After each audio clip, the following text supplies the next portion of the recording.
राधे राधे प्रिय भक्तजनों, आपका स्वागत है आपके अपने YouTube channel magical world of Archit पर। आज हम इस वीडियो में पुरुवंश बालक दुष्यंत कुमार की कहानी सुनेंगे।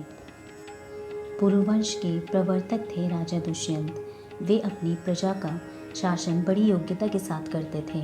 उनके राज्य में पाप तो कोई करता ही नहीं था। सभी धर्म के प्रेमी थे, इसलिए धर्म तथा अर्थ दोनों ही स्वतः प्राप्त थे।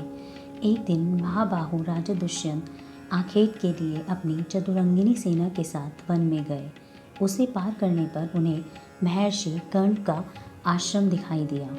सबको आश्रम के द्वार पर ही रोककर दुष्यंत अकेले ही आश्रम में गए।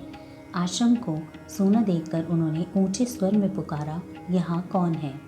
उनकी आवाज़ सुनकर लक्ष्मी जी के समान एक सुंदर कन्या तपस्विनी के वेश में आश्रम से निकली। थोड़ी देर वार्तालाप करने के बाद राजा दुष्यंत ने यह जान लिया कि यह शकुंतला नाम वाली राजकन्या है। राजा दुष्यंत उसके अनुपम रूप को देखकर उस पर मोहित हो गए। राजा ने गांधर्व विधि से शकुंतला का पाणी ग्रहण कर लिया। उन्होंने शकुंतला को बार बार यह विश्वास दिलाया कि वे शीघ्र उसे राजमहल में बुला लेंगे। इस प्रकार कहकर वे अपनी राजधानी वापस आ गए।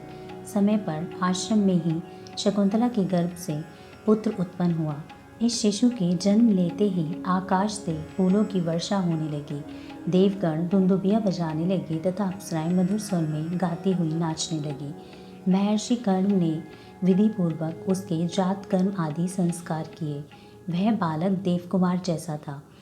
उस शिशु के दांत सफ़ेद तथा बड़े नुकीले थे। कंधे सिंह के समान थे। दोनों हाथों में चक्र का चिन्ह था तथा सिर बड़ा और ललाट ऊंचा था। नेत्र मनोहर अलके लुभावनी थी तथा मुखमंडल पर अपूर्व तेज था। 6 वर्ष की अवस्था होते होते वह बालक अद्भुत से अद्भुत कार्य करने लगा। कभी तो वह वन के सिंह, बाघ आदि हिंसक पशुओं को पकड़ लाता तथा कुछ को पेड़ से बांध देता था। उनके बच्चे भी इसके लिए मिट्टी के खिलौने की तरह थे। उनको बगल में दबाए हुए घूमता फिरता था। कभी किसी के ऊपर चढ़कर दूसरे को डांटता था तो कभी उनके साथ खेलता और दौड़ लगाता था। उनके बच्चे भी इसके लिए मिट्टी के खिलौने की तरह थे। उनको बगल में दबाए हुए घूमता फिरता रहता था। जिन हिंसक पशुओं को देखकर बड़े बड़ों को पसीना आ जाता था, उनको यह नन्हा सा बालक भेड़ बकरियों की तरह घुमाया फिराया करता था। इतना ही नहीं, आश्रम में राक्षस पिशाचों को भी पा जाने पर उन्हें बिना अस्त्र शस्त्र के मुक्के से ही मार मार कर भगा देता था। विशाल से विशाल दैत्य भी इस बालक का सामना नहीं कर पाते थे। एक दिन एक महाबली दैत्य उस बालक के पास आया। वह अन्य दैत्यों की दुर्दशा देखकर अत्यंत क्रोध से भरा हुआ था। छोटा सा बालक देख उसने इसे अपने हाथों में धर दबोचना चाहा, किंतु इसके पहले ही उसकी नीयत समझकर उस बालक ने बड़ी फुर्ती के साथ उसे पकड़ लिया। अब क्या था, दोनों एक दूसरे को मार डालने की चेष्टा में लग गए।